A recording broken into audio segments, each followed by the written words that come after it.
Welcome to Last Minute Lecture. This free chapter overview is designed to help students review and understand key concepts. These summaries supplement, not replace, the original textbook and may not be redistributed or resold. For complete coverage, always consult the official text.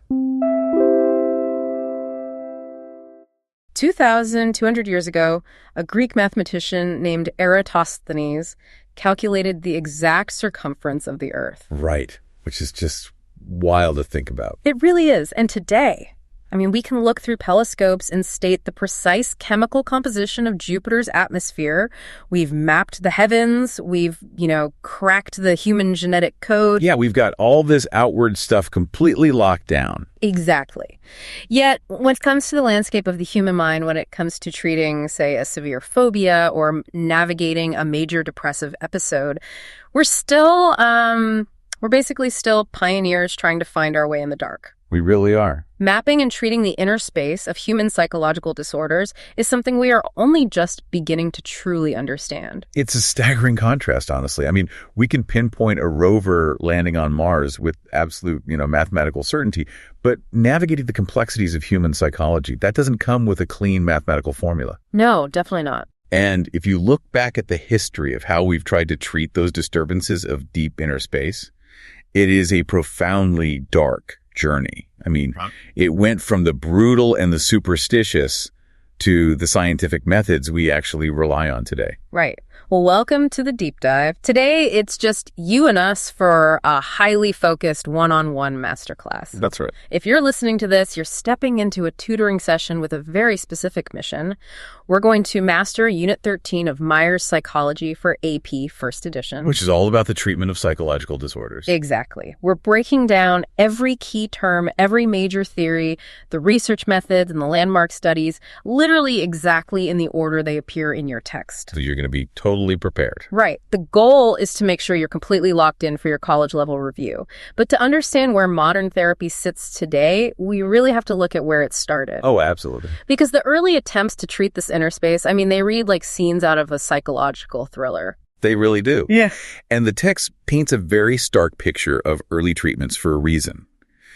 Before there was any scientific understanding of mental illness, people just tried to make sense of abnormal behavior using the frameworks of their time. Which usually meant religion or superstition. Right? Exactly. That usually meant attributing psychological disorders to demonic possession or, maybe severe imbalances in bodily fluids. Right.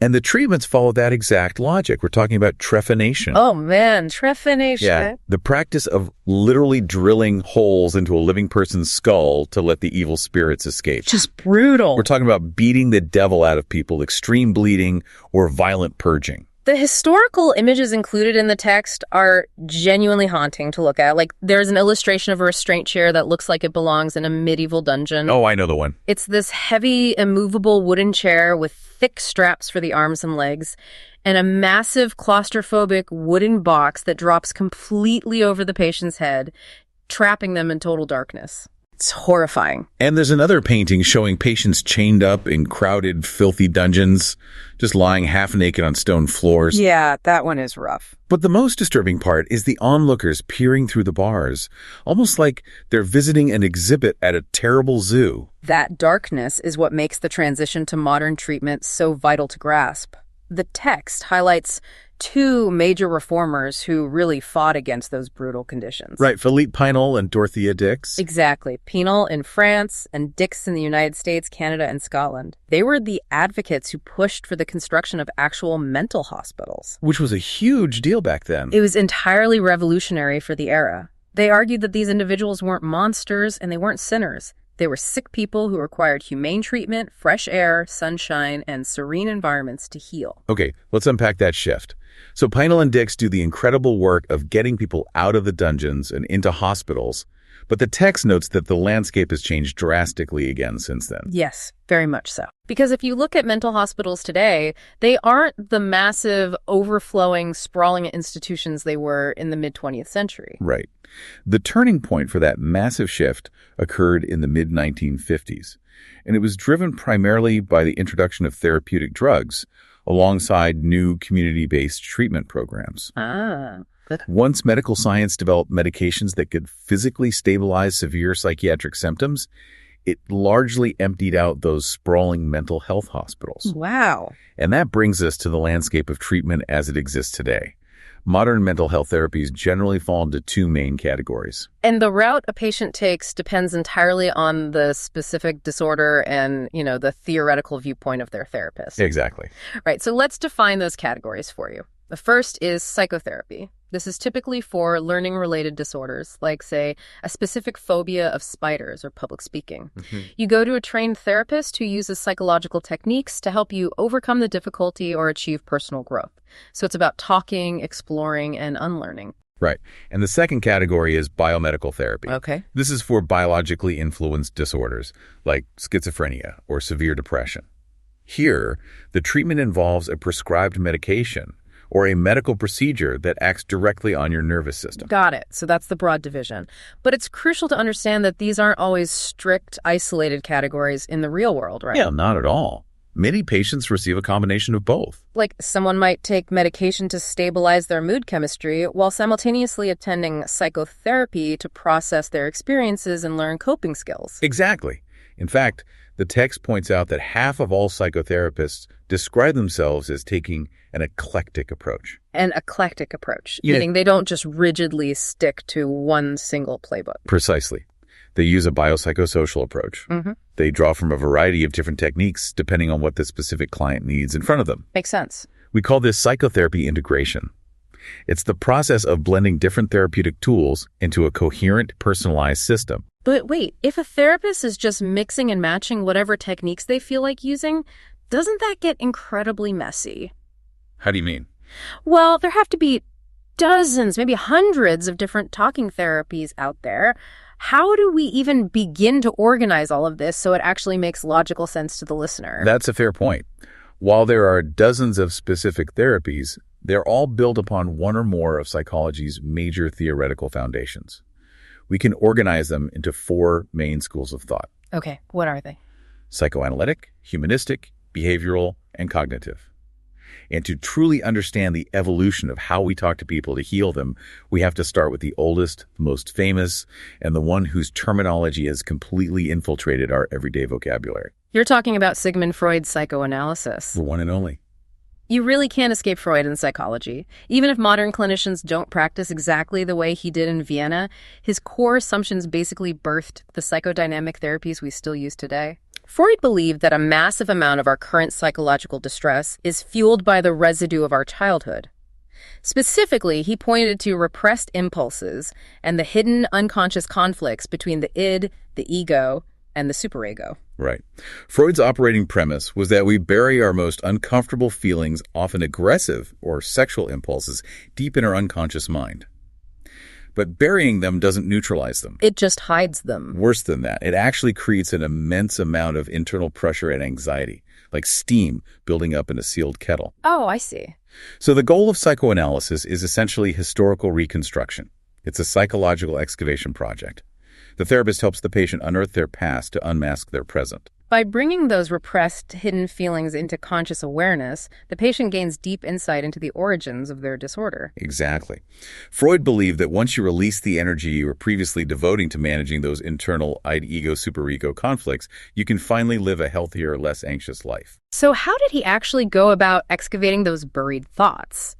The text includes a great photograph of Freud's actual consulting room, and it's exactly what you picture when you hear the word psychoanalysis. It really is a mood. It is. There are heavy, dark, patterned rugs draped everywhere, shelves completely crammed with little statues and antiquities, and right in the center of the room is the famous couch, draped in another heavy rug piled with thick pillows. But notice the placement of the chair in that photograph. The psychoanalyst sits behind the couch, completely out of the patient's line of vision. Right. Why is that? Well, Freud initially tried using hypnosis to uncover the unconscious, but he eventually discarded it because he found it unreliable. Instead, he developed the method of free association. Free association. Yeah. As the patient, you lie down on that couch, look up at the ceiling, and you just speak. You say aloud whatever comes to your mind, no matter how trivial, irrelevant, embarrassing, or shameful it might seem. You just let the thoughts flow. But the text notes that it's actually incredibly hard to just free associate without putting up a filter. Like you start talking and suddenly you edit yourself. Exactly. You omit a small detail or you make a joke to deflect the tension, or your mind just goes completely blank. And to a psychoanalyst, those moments aren't just random pauses. No, not at all. Those blocks in the flow of your thoughts are called resistance. Resistance is a critical term for this unit. It's the primary psychoanalytic clue that anxiety is lurking nearby and that you are actively defending against sensitive, unconscious material. You know, it makes me think of playing a video game. How so? Well, you're walking down a digital hallway and suddenly you hit this invisible wall, or the background music gets really intense and the enemies get way harder to defeat. That friction tells you that you're nearing the boss level. Oh, I love that. In therapy, the resistance, the stuttering, the blank mind, the sudden urge to change the subject, that indicates you're getting close to the core hidden anxiety. That's a perfect way to conceptualize it. And when you hit that boss level, the analyst steps in with what they call interpretation. Interpretation. So what does that look like? They note your resistance. For example, pointing out that you always change the subject or make a joke whenever your mother is mentioned, and they interpret what that means. They provide insight into your underlying wishes or conflicts. Got it. Freud also looked for these hidden clues in your dreams, specifically focusing on the latent content. Right. The latent content is the underlying censored symbolic meaning of a dream. Exactly. As opposed to the manifest content, which is just the literal storyline of what happened in the dream. Okay, so as you spend weeks, months, or even years excavating all this deep early childhood material, something really intense happens between you and the therapist. It's a concept called transference. This is a big one. Yeah. You might suddenly find yourself feeling intense anger toward your analyst, or maybe deep dependency, or even romantic love. And the theory is that you aren't actually feeling that for the therapist. Right. You're transferring feelings that you experienced in your earliest relationships, like with your parents, onto the therapist. Yes. And transference is seen as a highly valuable tool. It gives the patient a belated, safe chance to work through those mingled feelings of love, anger, and dependency with the analyst's help. But psychoanalysis does face intense criticism from the broader scientific community, doesn't it? Oh, absolutely. Critics point out that these interpretations cannot be scientifically proven or disproven. What do you mean? Well, if the analyst says you're deeply angry at your father, and you say, no, I'm not, the analyst can simply reply, your denial just proves my point. You are resisting the truth. Oh, wow. Yeah, it's a closed loop. Exactly. It's unfalsifiable. But psychoanalysts insist that therapy is more of an art than a hard science, and that these interpretations genuinely help people find meaning and relief. We run into a massive practical reality here, though. Traditional psychoanalysis takes years. We're talking several sessions a week, for years on end, costing tens of thousands of dollars. It's a massive commitment. Who has the time, the insurance coverage, or the money for that today? Very, very few people. Outside of a few major metropolitan areas, traditional psychoanalysis is quite rare today. And that practical limitation led to its modern evolution, which is psychodynamic therapy. Psychodynamic therapy? Yes. Psychodynamic therapists are still heavily influenced by Freud's original theories. They still care deeply about childhood experiences, the therapist-patient relationship, and uncovering defended against thoughts. But the setup is completely different now. It's face-to-face. You aren't staring at the ceiling while someone sits behind you. Right, it's much more conventional. It might just be once a week, and it might only last for a few months. And instead of trying to reconstruct your entire childhood from the ground up, they're looking for recurring themes across your important relationships. To really grasp how this works in practice, let's look at the specific transcript the text provides. It's of a psychodynamic therapist named David Mallon speaking with a depressed female patient. The patient has been talking for a while, and Mallon begins to synthesize what he's hearing. He says, I get the feeling that you're the sort of person who needs to keep active. If you don't keep active, then something goes wrong. Is that true? And the patient agrees. Right. Then Mallon pushes a bit deeper. He says, I get a second feeling. That you must, underneath all this, have an awful lot of very strong and upsetting feelings. Somehow they're there, but you aren't really quite in touch with them. I feel you've been like that as long as you can remember. The fascinating part is that the patient validates this completely. She admits that for years, whenever she actually sat down to think about things, she got horribly depressed, so she just tried not to think about it. And then Milan delivers the interpretation. What does he say? He says, you see, you've established a pattern, haven't you? You're even like that here with me, because in spite of the fact that you're in some trouble and you feel that the bottom is falling out of your world, the way you're telling me this is just as if there wasn't anything wrong. Wow. Notice what Milan is doing there. He isn't bringing up the id or the superego. No. He isn't asking about her dreams. He's interpreting her current remarks, pointing out a defense mechanism hiding upsetting feelings behind a mask of constant activity, and he's showing her how that exact pattern is playing out right there in the room with him. Exactly. He's offering her insight into her recurring themes so she can finally recognize them. There's an even briefer variation of this family of therapies called interpersonal psychotherapy. Oh, yes. It's usually just 12 to 16 sessions. It still aims for insight, but the goal isn't to completely rebuild your personality by digging endlessly into the past. The goal is symptom relief in the here and now. The text uses the case of a 34-year-old woman named Anna to illustrate this perfectly. Right. Anna got a major promotion at work, which meant longer hours and much more responsibility. At the exact same time, she's experiencing intense marital tension because her husband wants a second child and she feels overwhelmed. So she's under a ton of pressure. Anna starts suffering from clinical depression, insomnia, irritability, and weight gain. Now, if Anna went to a traditional psychoanalyst, they might spend months helping her figure out her unconscious aggressive impulses or how she defends against childhood anger. Which would take forever. Exactly. But her interpersonal therapist took a much more practical route. Yes, they wanted her to gain insight, but they focused strictly on her immediate reality. Like, how can she balance her work and home life? Exactly. How can she resolve this specific ongoing dispute with her husband? How can she express her current emotions more effectively to get relief today? That encapsulates the shift from pure psychoanalysis to interpersonal therapy. It's still fundamentally about insight, but it's insight weaponized for immediate practical relief. Brilliantly said. So we've established that the psychoanalytic and psychodynamic family look for insight by looking backward into the past or at underlying unconscious conflicts. But what if we try to find insight by focusing strictly on the present and on the future potential of the person sitting in the room? Well, both the psychoanalytic and the humanistic therapies we're about to discuss are broadly categorized as insight therapies.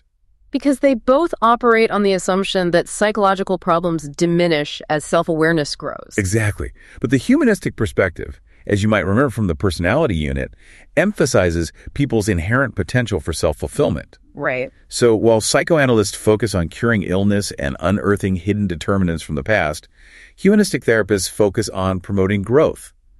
They explore conscious thoughts rather than unconscious ones. They focus heavily on the present and the future. Yes.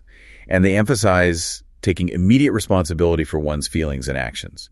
It's such a radically different paradigm that humanistic therapists actually stopped using the word patient, which implies illness, and started using the word client. The absolute giant of this field is Carl Rogers.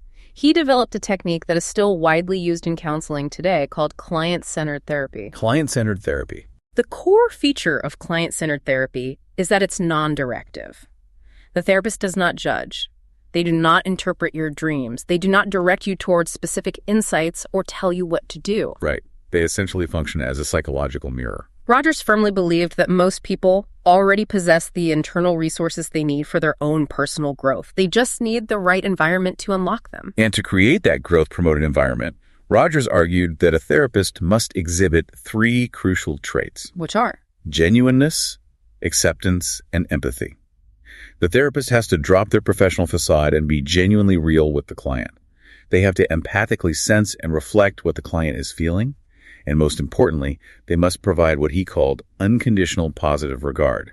Unconditional positive regard. It's a beautiful concept. It means creating a non-judgmental, grace-filled environment where a person feels completely unconditionally accepted, even when they are admitting their absolute worst traits or most shameful mistakes. The primary tool humanistic therapists use to create this environment is active listening. Active listening. That's a term we hear a lot. We do. And this isn't just passively hearing words. It's actively echoing, restating, seeking clarification, and acknowledging the feelings the client is expressing. Rogers believed that when a person feels truly deeply heard, not analyzed, not judged, just heard, it unlocks a profound capacity for change. I have to admit, when you first hear the mechanics of active listening, it can sound a bit passive. How so? Well, if I'm paying a therapist to help me and they just repeat exactly what I just said back to me, how does that actually cure anything? It's a valid question. Yeah. But the text includes a transcript of Carl Rogers demonstrating this, and the emotional weight of it is undeniable. He's talking to a male client who is incredibly demoralized. Let's look closely at the dynamics of that exchange. Rogers says, feeling that now, that you're just no good to yourself, no good to anybody, never will be any good to anybody, just that you're completely worthless, huh? Those really are lousy feelings. And the client mutters, yeah, that's what this guy I went to town with just the other day told me. And notice what Rogers doesn't do. He doesn't say, well, that guy's a jerk, you're actually great. He doesn't offer advice on how to handle the guy. He just actively listens and reflects the reality of the pain. Exactly. He says, this guy that you went to town with really told you that you were no good? Is that what you're saying? The client says, And then Rogers distills the emotional weight of it. He says, I guess the meaning of that is that here's somebody that meant something to you, and what does he think of you? Why, he's told you that he thinks you're no good at all, and that just really knocks the props out from under you. The transcript notes that at this exact moment, the client begins to weep quietly. There is a long 20-second silence in the room. That's powerful. The client tries to be defiant, saying, I don't care, though. But Rogers, acting as that perfect empathetic mirror, gently reflects back the reality he sees. You tell yourself you don't care at all, but somehow I guess some part of you cares because some part of you weeps over it. Oh, wow. That is the profound power of active listening. Yeah. It isn't passive. It's actively validating someone's pain so they can finally look at it safely without running away. It's so remarkably effective that active listening is now a standard practice in high school counseling, in college advising, in crisis hotlines. Everywhere, really. And the text actually gives you, the listener, 3 specific hints for how to use active listening in your own relationships, maybe with a friend who is going through a tough time. Yeah, these are great. First, paraphrase. Don't just say, I know how you feel. Summarize their words in your own words to check your understanding. It proves you're listening. Right. Second, invite clarification. Say things like, what might be an example of that, to encourage them to explore further. Third, reflect feelings. Pay attention to their body language and mirror it back, saying something like, it sounds really frustrating. So we have psychoanalysis bringing the unconscious into awareness, and humanistic therapy providing a mirror for conscious feelings. Both of these are insight therapies. They share the foundational assumption that self-awareness is the ultimate key to healing. But here's where the rubber meets the road. Knowing exactly why you have a problem does not magically make the problem disappear. That is the hard truth. I could have a deep, profound insight into the childhood origins of my terror of public speaking. I could know exactly which Freudian conflict is causing it, but that profound insight doesn't stop my hands from shaking and my voice from cracking when someone hands me a microphone. Exactly. Insight isn't always a cure. And that practical limitation is what sparked the development of behavior therapies. Behavior therapists represent a radical departure from everything we've discussed so far. They fundamentally doubt the healing power of self-awareness. What? Yeah. To behavior therapists, you don't need to delve deep below the surface to find an inner hidden cause. To them, the maladaptive symptom, the shaking hands, the intense phobia, is not a symptom of a hidden problem. The problem, behavior, is the problem. Oh, I see. And because behaviors are learned, they argue that behaviors can be unlearned through the application of basic learning principles. We're stepping right back into classical and operant conditioning here. Let's start with classical conditioning techniques. Ivan Pavlov showed us that we learn various behaviors and emotions through conditioning. Right. So if a maladaptive symptom is just a conditioned response, we can use reconditioning to fix it. The text gives a brilliantly simple example of this from learning theorist O.H. Mower. Oh, the therapy for chronic bedwetting. Yes, it's an elegant application of classical conditioning. Tell us how it works. Well, Mower developed a liquid-sensitive pad that the child sleeps on. This pad is connected to an alarm. The moment moisture hits the pad, the alarm triggers, waking the child up. Over time, with sufficient repetition, the child's brain associates the physical sensation of urinary relaxation with the jarring experience of waking up. Exactly. The conditioning actually overrides the previous behavior and stops the bedwetting. The text notes this is effective in 3 out of 4 cases, and fixing the problem provides a massive boost to the child's self-image. That's treating a behavior by creating a new association.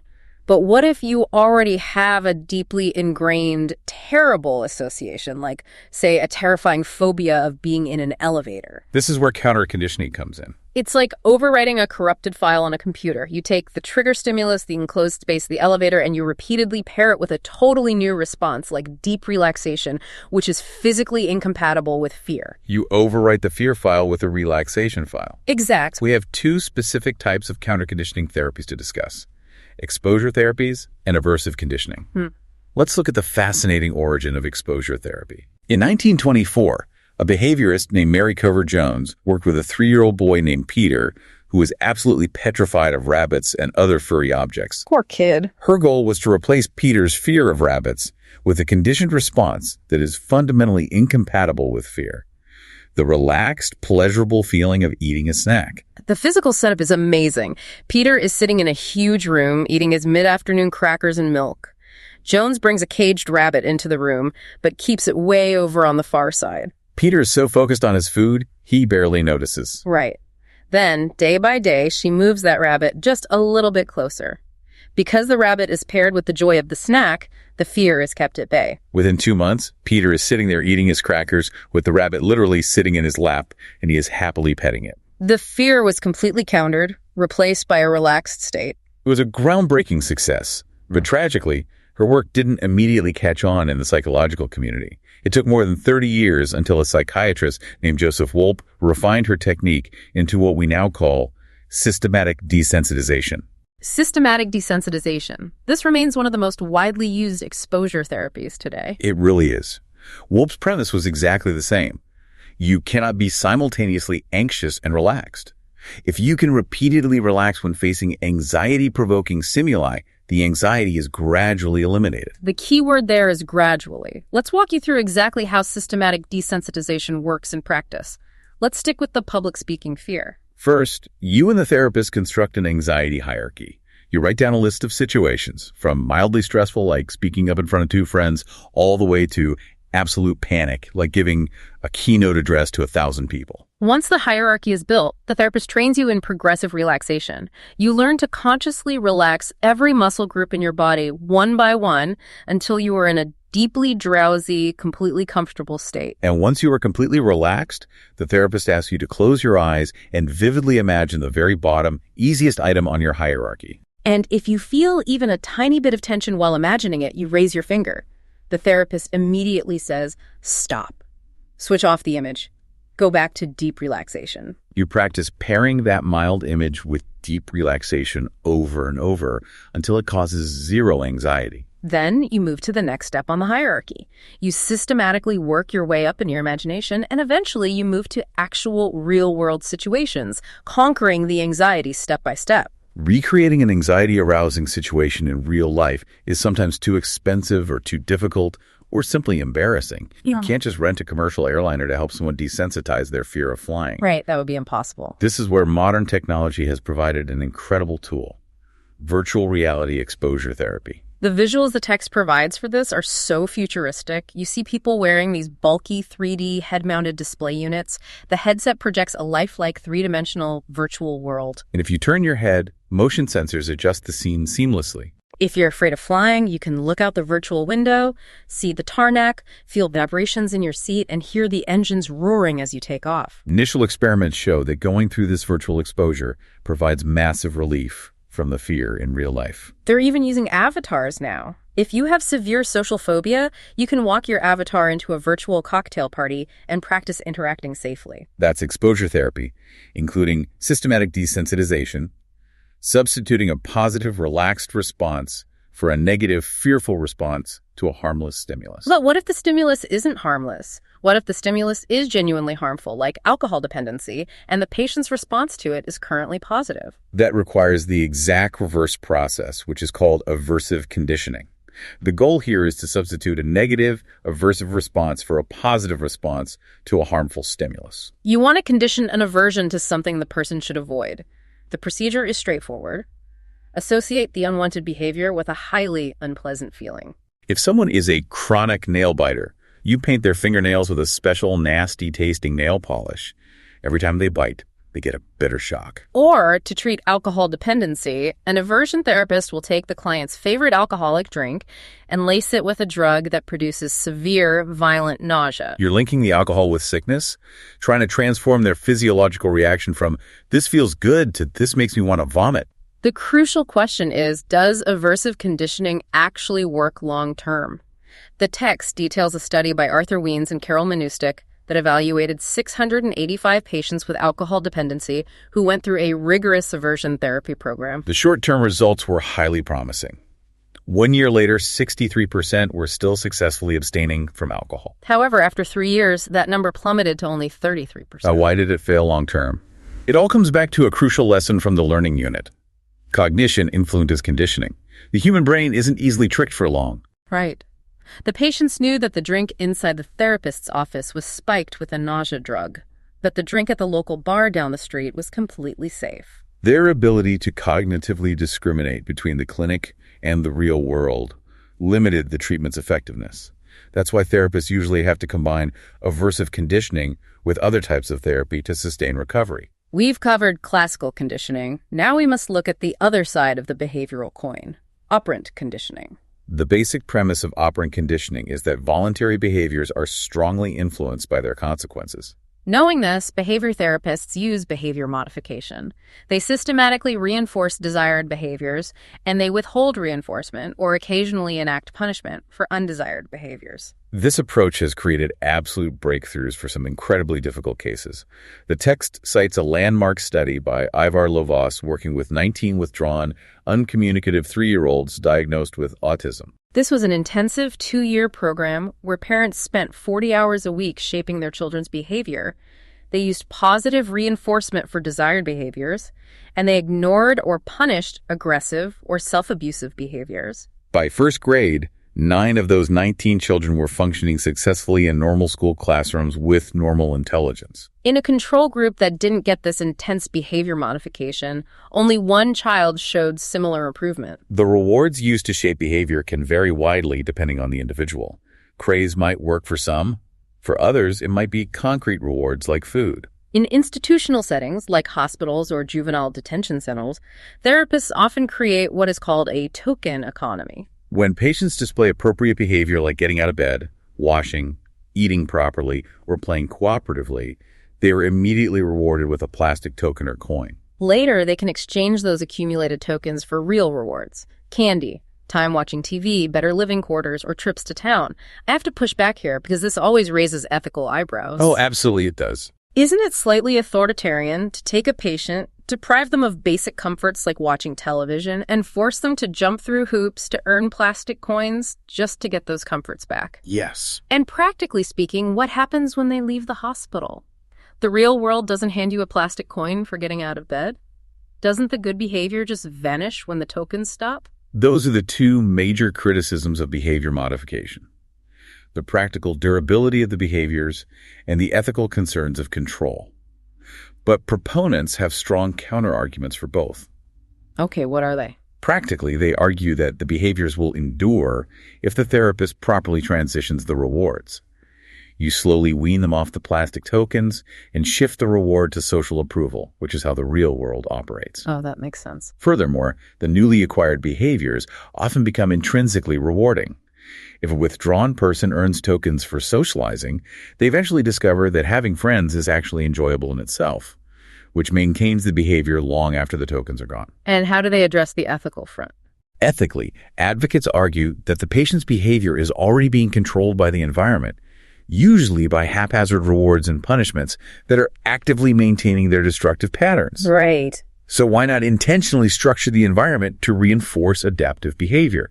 They argue that shaping positive behavior through a token economy is vastly more humane than leaving someone locked in a backward or constantly punishing them for being destructive. The fundamental right to effective treatment justifies the temporary deprivation. Behavior therapy is incredibly powerful for specific fears, bedwetting, or shaping habits in an institution. But what about something massive and generalized, like major depression? Right. With generalized depression, there isn't a specific trigger you can use for systematic desensitization. You can't use an alarm pad. So how do you treat a disorder that exists primarily in the abstract way someone views the world? That limitation is exactly what sparked the cognitive revolution in psychotherapy over the last 5 decades. The fundamental premise of cognitive therapy is beautifully simple. Our thinking colors our feelings.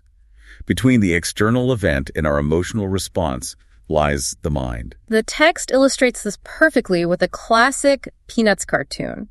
Charlie Brown and a friend are leaning on a brick wall. The friend says, "Life is rarely all one way, Charlie Brown. You win a few and you lose a few." And Charlie Brown, looking absolutely miserable, replies, "Gee, that'd be neat." Poor Charlie Brown. He is a master catastrophizer. A depressed person doesn't just experience a bad event, their mind interprets it through a dark lens. A suggestion feels like a harsh criticism. A friendly greeting feels like pity. Failing one quiz feels like undeniable proof that they are fundamentally worthless. Cognitive therapists argue that self-blaming and overgeneralized explanations of bad events are the engine driving the vicious cycle of depression. Ruminating on these negative thoughts sustains the misery. But if these catastrophic thinking patterns were learned, they can be unlearned and replaced. Cognitive therapists aim to teach people new, more constructive ways of thinking. The pioneer here is Aaron Beck. He originally trained as a Freudian psychoanalyst, but as he analyzed his depressed patients, he kept noticing these recurring, incredibly negative themes in their thoughts, themes of loss, rejection, and abandonment that colored everything they did. Beck realized the goal shouldn't be finding hidden childhood trauma. The goal should be reversing these catastrophizing beliefs.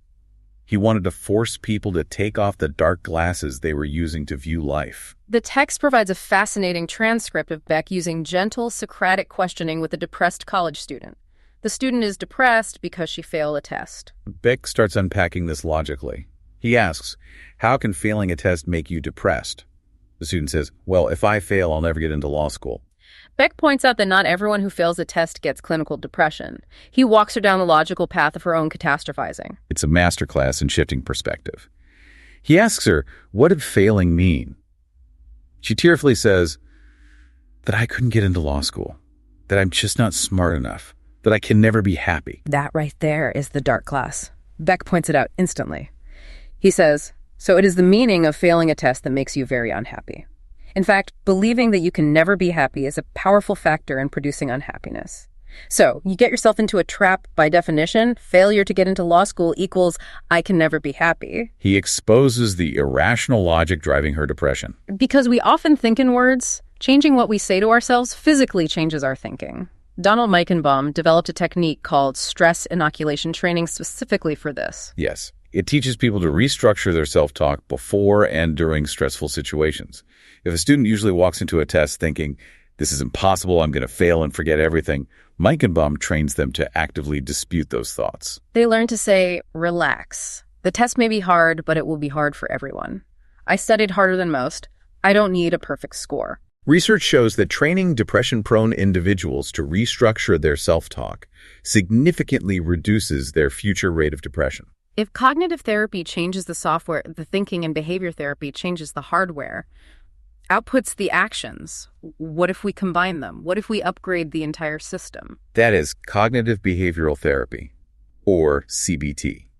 It's a wildly popular integrative therapy that alters both how people think and how they act.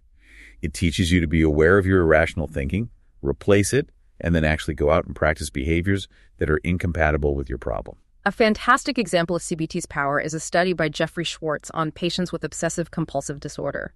The cognitive part of the therapy involved training the patients to relabel their obsessive thoughts. When they felt the intense, burning urge to wash their hands for the 20th time, they were taught to cognitively reframe it. Instead of saying, "My hands are dirty," they were taught to say, "I am having a compulsive urge." Right. They attributed the urge to their brain's abnormal activity, which they had actually seen in their own PT scans. That's the cognitive shift. Then comes the behavioral shift. Instead of giving in to the urge to wash, they had to immediately engage in an enjoyable alternative behavior for 15 minutes. They would go practice a musical instrument or take a walk or go do some gardening. This behavioral shift forced their brain to shift attention and engage completely different neural pathways. They practiced this relabeling and refocusing at home for months, and the results were astounding. Not only did their symptoms diminish, but follow-up PE scans showed that their brain activity had actually normalized. The therapy physically unstuck their brains. It's a profound demonstration of how changing our thoughts and actions can literally rewire our neural circuitry. Up to this point, we've been discussing therapy primarily as a one-on-one endeavor between a clinician and a client. But humans are fundamentally social creatures.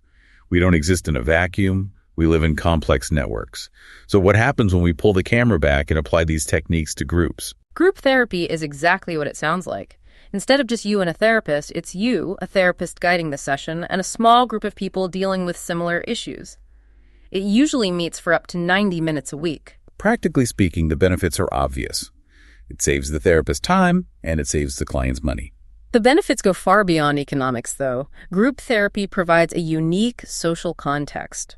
First, it offers the immense emotional relief of discovering that you are not alone. Right. When you're struggling, it's incredibly easy to look at the world and think everyone else has it together.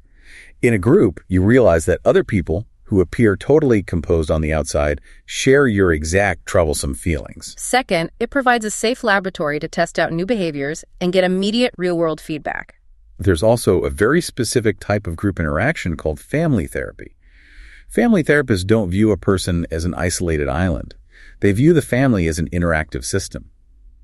Every person's actions trigger reactions from the others in the system. Family therapy assumes that much of our struggle comes from the inherent tension between two opposing needs: the need to differentiate ourselves as individuals and the need to connect emotionally with our family. A teenager's rebellion, for instance, isn't just a problem existing solely inside the teenager it affects and is affected by all the other tensions within the family system.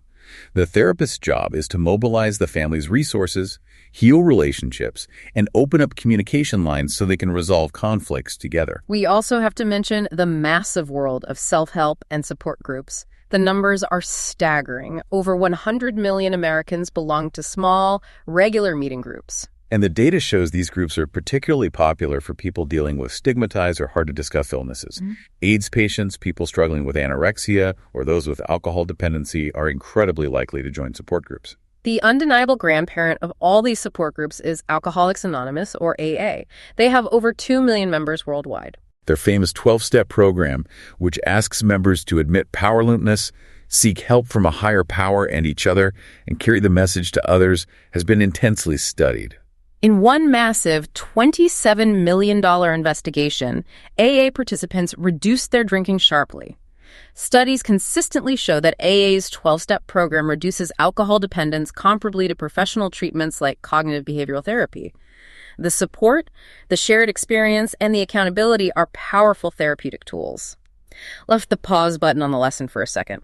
We've covered a mountain of different therapies: psychoanalysis on a couch, active listening and client-centered therapy, looking at virtual airplanes, earning plastic tokens, analyzing Charlie Brown's depression, talking in a circle at AA. It's a lot. Here is the ultimate million-dollar question. Do any of these actually work? Or do people just naturally get better on their own over time? You're right to ask, because measuring the effectiveness of therapy isn't like taking a patient's temperature to see if a fever is broken.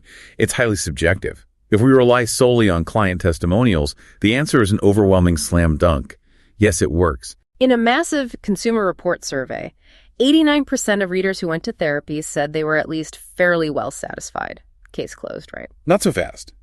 The expert skeptics push back hard against relying on testimonials, and they have 3 very good reasons why we can't just trust people saying they feel better. First, people usually enter therapy when they are in a crisis. They hit rock bottom. But crises naturally pass with time. When the crisis inevitably ebbs, the client attributes their recovery to the therapy when time might have been the actual healer. Second, the need for self-justification. If you just spent thousands of dollars and months of your life on therapy, admitting it was useless makes you feel foolish. It's like defending a terrible mechanic because you already paid them. You convince yourself it worked to justify the investment. Third, clients generally like their therapists. They are nice, empathetic people. Clients will work hard to find something positive to say so they don't have to admit the treatment was a failure. To illustrate just how deceptive testimonials can be, the text highlights an absolutely incredible 30-year study conducted by Joan McCord, known as the Massachusetts Boys Study. They took over 500 boys, aged 5 to 13, who seemed bound for delinquency. They essentially flipped a coin. Half the boys got a massive 5-year treatment program, counselors twice a month, community programs, tutoring, medical help, family assistance. The other half was the control group. They got absolutely nothing. 30 years later, McCord tracks them down. She asks the men who got the treatment how it went. The testimonials are glowing. He saved me from jail. My life would have gone the other way. It sounds like a total triumph. Even the court records looked good. 66% of the treated difficult boys had no juvenile record. But then McCord looked at the control group, the boys who received zero counseling or help. Of the untreated men, 70% had no juvenile record. On multiple measures, like committing a second crime, alcohol dependence, and job satisfaction, the untreated men actually exhibited slightly fewer problems than the treated men. The glowing testimonials of the treated group had been completely, unintentionally deceiving. Without a control group, we would have celebrated a therapy that was actually slightly detrimental. This brings up a statistical phenomenon called regression toward the mean. The text has a great thinking critically insert on this. It just means that unusual extreme states naturally tend to return to average normal states over time. If you score abnormally low on one test, you'll probably score closer to average in the next one, just by chance. If you hit absolute rock bottom depression, you are statistically likely to regress back toward your normal mood over time, whether you get therapy or not. If we can't trust testimonials, how do we evaluate therapy? We do what medicine did. Outcome research utilizing randomized clinical trials where people on a waiting list are randomly assigned to either get therapy or get no therapy, and then they are evaluated blindly. In 1952, a British psychologist named Hans Eysenck issued a massive challenge. He reviewed the data and claimed that roughly 2/3 of people in therapy improved. But roughly 2/3 of untreated people on waiting lists also improved. He essentially said therapy is useless, time is the only healer. Eysenck's sample size was small, but his challenge kicked off decades of rigorous research.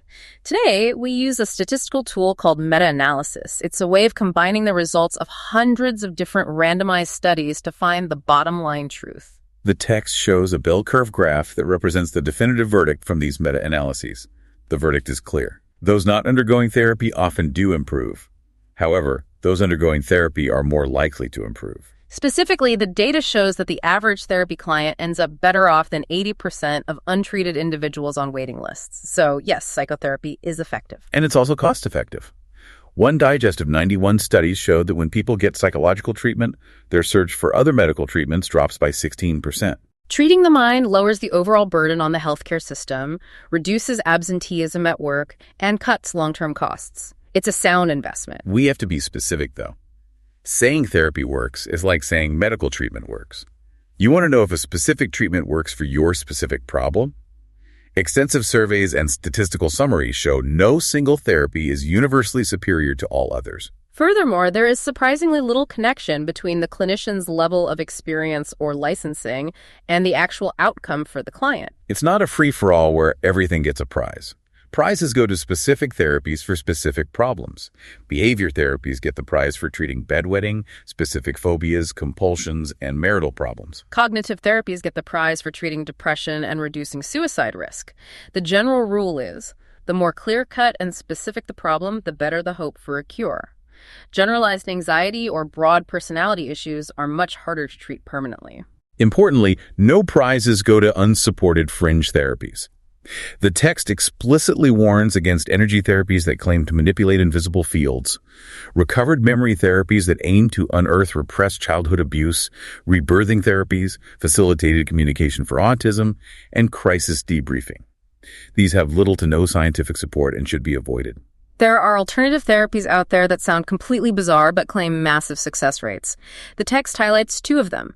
Let's start with EMDR, which stands for eye movement desensitization and reprocessing. EMDR was developed by Francine Shapiro. The origin story is famous.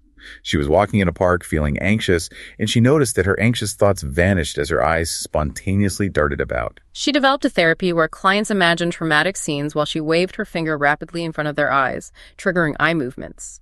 The claim was that this unlocked and reprocessed frozen trauma memories. Waving a finger in front of someone's face while they think of a bad memory sounds a bit like snake oil. But thousands of therapists use it, and early studies showed an 84 to 100% success rate for single trauma victims. So, What's the scientific breakdown here? The scientific attitude requires us to be skeptical but open. When researchers tested EMDR, they discovered something crucial. If you have the patient imagine the trauma and tap a finger, or just stare straight ahead without moving their eyes at all, the therapeutic results are exactly the same. The magic is not in the eye movements. Skeptics argue that EMDR works simply because it's a form of exposure therapy. You're repeatedly associating a traumatic memory with a safe, reassuring context, combined with a very robust placebo effect. It works better than doing nothing, but the eye waving is essentially theatrical. What about light exposure therapy for SAD, seasonal affective disorder? This is that wintertime depression people get when the days get short and dark. In the 1980s, researchers decided to give these patients a daily timed dose of intense, bright light. Was it just another placebo effect based on expectation? To find out, researchers designed a clever experiment. They gave some SAD patients 90 minutes of bright morning light. The control group received a sham placebo treatment, a hissing machine called a negative ion generator that the staff enthusiastically pretended was a real treatment. The results were decisive. 61% of the people who got the morning light greatly improved compared to only 32% of the placebo group. The verdict is in from over 20 controlled trials. Bright morning light genuinely dims the symptoms of SAD. It's just as effective as taking antidepressant drugs or doing CBT. Brain scans even show that the light sparks physical activity in the brain region that influences arousal and hormones. It's a legitimate alternative therapy. This brings up a fascinating philosophical question. We've validated cognitive therapies, behavioral therapies, humanistic therapies, and even light therapies. They all use wildly different techniques. So why do they all seem to work? What do they have in common? Researchers suggest that every effective therapy, regardless of its theoretical orientation, shares three common active ingredients. First, hope for demoralized people. Just the act of seeking therapy and believing it will help creates a powerful placebo effect that improves morale and diminishes symptoms. Second, a new perspective. Every therapy offers a plausible explanation for your suffering and an alternative way of looking at yourself and the world. Third, an empathic, trusting, caring relationship. This is called the therapeutic alliance. Whether they are a psychoanalyst or a CBT practitioner, effective therapists are empathetic people who communicate care and earn trust. While those three ingredients are universal, the values underlying therapies are not. This is where we must discuss culture and values. Therapists differ from one another, and they may differ significantly from their clients. For example, most North American and European therapies are highly individualistic. They give priority to personal desires, self-fulfillment, and individual identity. Imagine a client from a collectivist Asian culture, where people are raised to be deeply mindful of family expectations and social harmony.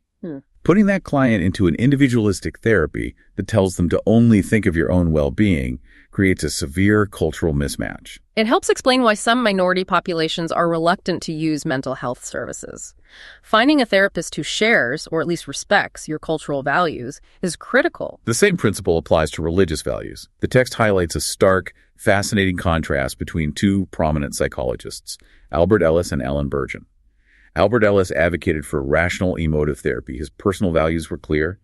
He believed that no one and nothing is supreme. He encouraged self-gratification, and he argued that strict fidelity to a marriage could lead to harmful consequences. On the exact opposite side, you have Alan Bergen. He assumed that God is supreme, that humility and divine authority are virtues, that self-sacrifice should be encouraged, and that infidelity to a marriage leads to harmful consequences. Both are highly trained professionals, but their definitions of a healthy person are radically different.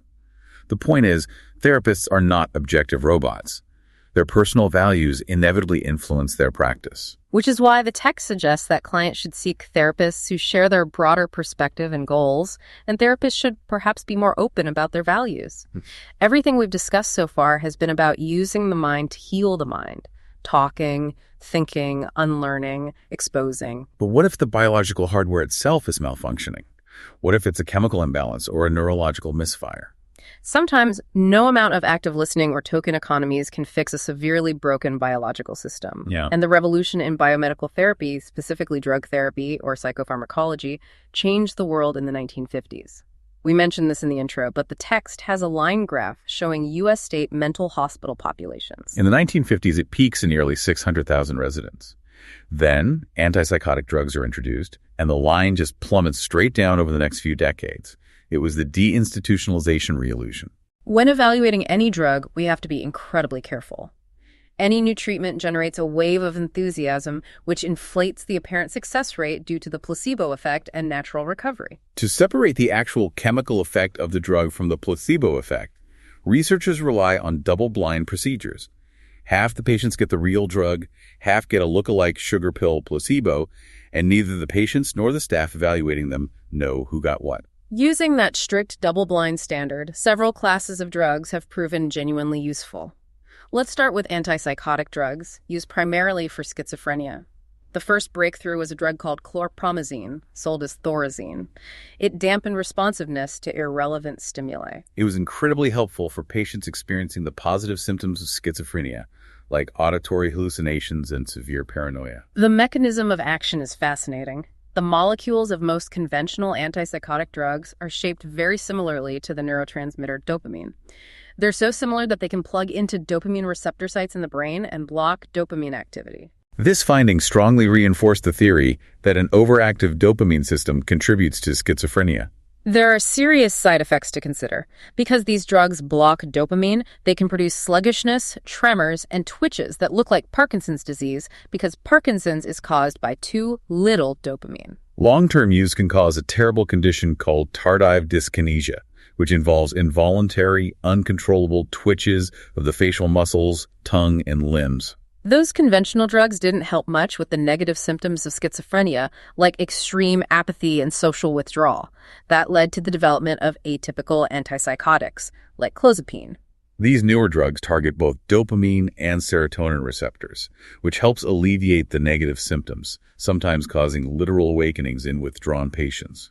They have fewer conventional side effects, though they can increase the risk of obesity and diabetes. Despite the risks, antipsychotics have liberated hundreds of thousands of people from hospital wards. Next up are the anti-anxiety drugs, like Xanax or Ativan.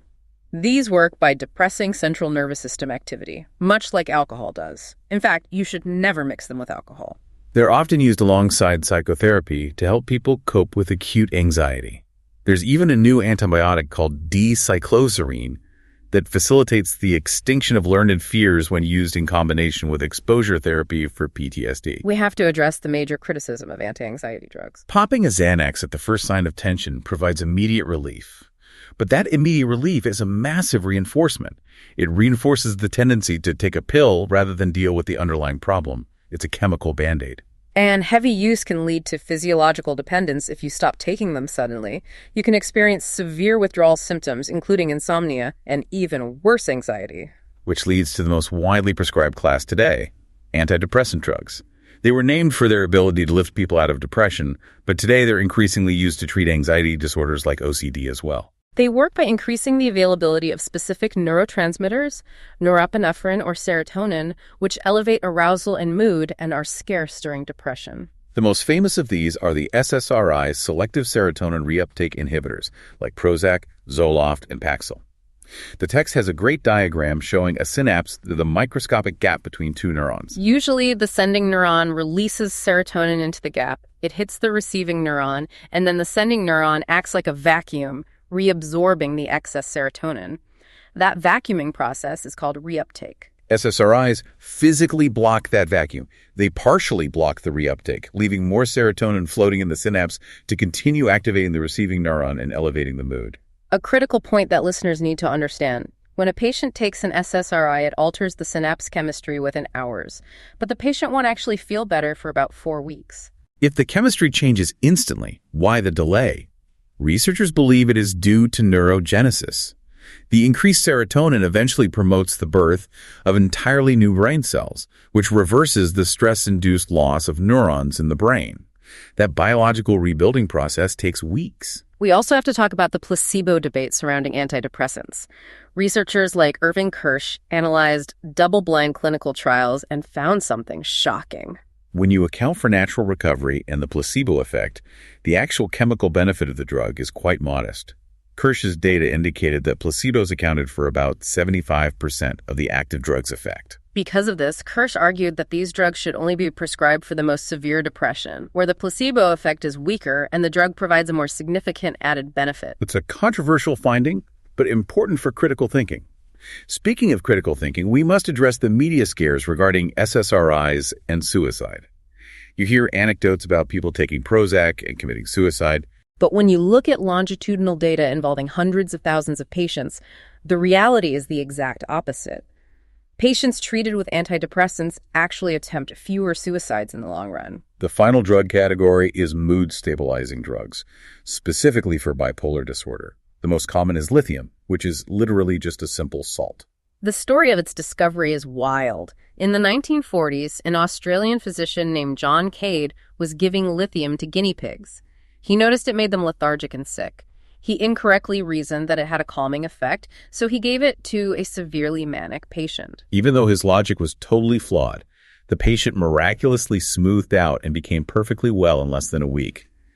Today, about 7 in 10 people with bipolar disorder benefit from a daily dose of lithium, and it drastically reduces their risk of suicide. Those are the chemical interventions.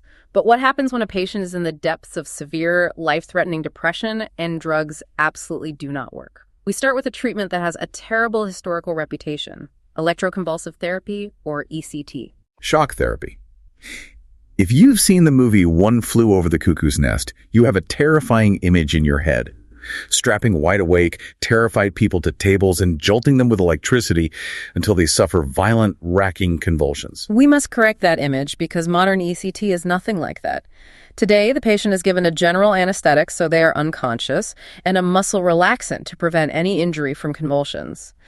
A psychiatrist then delivers 30 to 60 seconds of electrical current to the patient's brain. Within 30 minutes, the patient wakes up, remembering nothing of the treatment. The result is wildly, astonishingly effective. After just a few sessions, 80% of people receiving ECT for severe depression improve markedly. The text quotes a leading medical journal stating that the results of ECT are among the most positive treatment effects in all of medicine. It's credited with saving many lives from suicide. The great mystery is that after more than 50 years, no one completely knows why it works. One patient likened it to the smallpox vaccine, which saved lives long before we understood the immune system. It's like rebooting a frozen computer.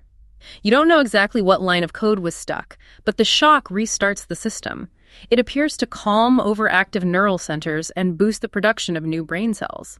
It's a drastic measure, but for many, it's a miracle that pulls them back from the edge. If you don't want to induce a seizure, there are gentler alternative neurostimulation techniques being developed.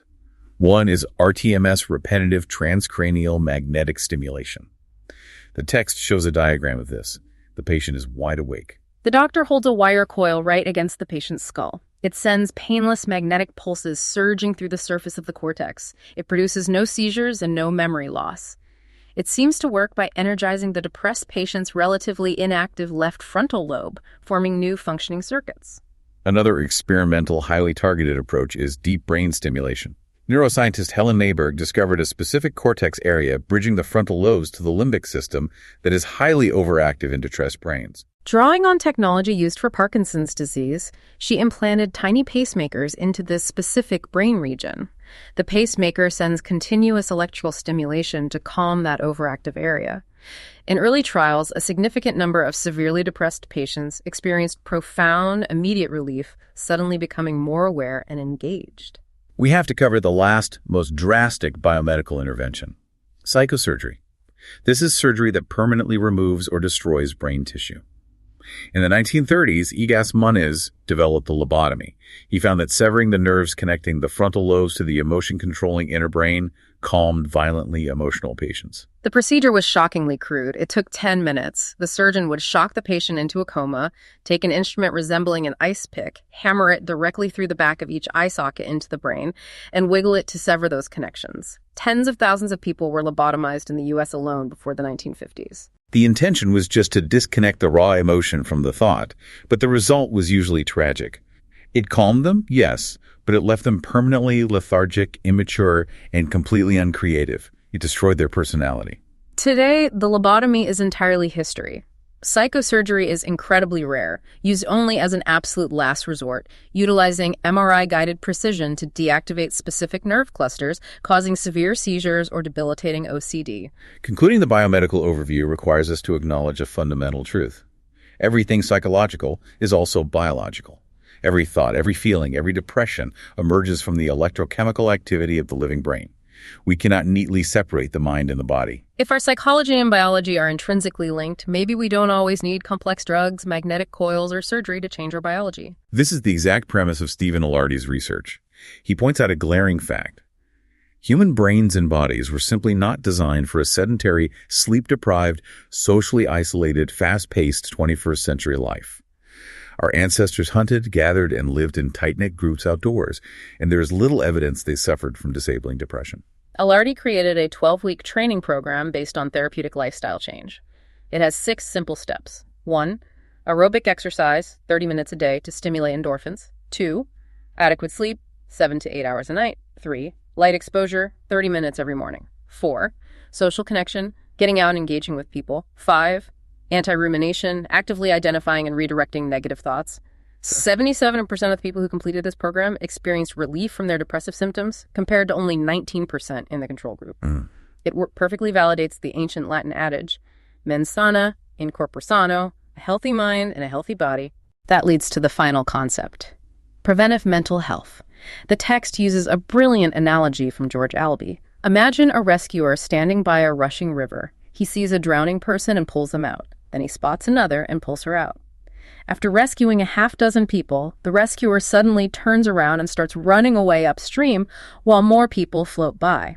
A bystander yells, "Aren't you going to rescue them?" The rescuer replies, "Heck no, I'm going upstream to find out what's pushing all these people in." That is the essence of preventive mental health. Psychotherapy and drugs treat the people already in the river. They locate the problem inside the individual. But preventive mental health looks upstream at the social context. Albee argued that poverty, meaningless work, constant criticism, racism, and sexism actively undermine people's self-esteem and increase their risk of depression and addiction. We conquered yellow fever by controlling the mosquitoes, not just treating the sick. Preventing psychological casualties means running upstream. It means empowering people, changing toxic environments, supporting families, and building individual resilience so they don't fall into the river in the first place. It's been an incredible journey we've taken today. We started in the darkest dungeons with restraint chairs and ancient trephination. We lay on Freud's heavy rugs on his psychoanalytic couch, exploring the unconscious. We practiced unconditional positive regard with Carl Rogers. We saw Mary Cover-Jones cure a boy's fear of rabbits with a snack, and we watched patients unlearn OCD by gardening. We looked at the limits of testimonials, the power of double-blind studies, the chemical vacuuming of SSRIs, the magnetic coils of modern neurostimulation, and finally the profound healing power of just getting enough sleep, sunshine, and a walk with a friend. As you prepare for your exam, remember the structural progression. From insight to action, from talking to chemistry, from treating the individual to changing the environment. We're going to leave you with one final provocative thought to mull over as you digest all of this. As our technology continues to advance, as we map the brain with ever greater precision, identifying the exact chemical pathways and neural bridges responsible for every emotion, will we eventually abandon talking therapies altogether? Will we eventually rely purely on perfectly targeted chemical or magnetic reboots for the brain? Or will the simple, profound human need to feel deeply heard and unconditionally understood by another person always remain the ultimate, irreplaceable medicine? Thank you for joining us on this deep dive. From all of us here at the Deep Dive and the Last Minute Lecture team, congratulations on mastering this unit and the absolute best of luck on your AP Psychology exam and your continued learning journey.